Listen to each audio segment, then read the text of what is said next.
ഇന്ത്യയുടെ രണ്ടാമത്തെ ഉയരം കൂടിയ കൊടുമുടിയായ ഗോഡ്വിൻ ഓസ്റ്റിൻ സ്ഥിതി ചെയ്യുന്ന പർവ്വതനിര ഏതാണ്? കാരക്കോറം.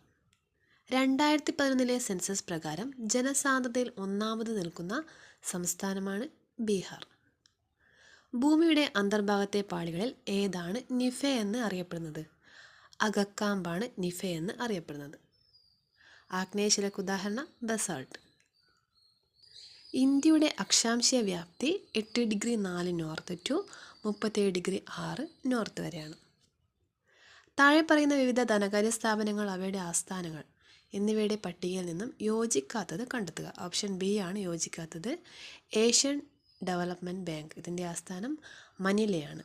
ലോകബാങ്ക് വാഷിംഗ്ടൺ DC, ഭാരതീയ റിസർവ് ബാങ്ക് മുംബൈ, അന്താരാഷ്ട്ര നാണ്യനിധി വാഷിംഗ്ടൺ DC.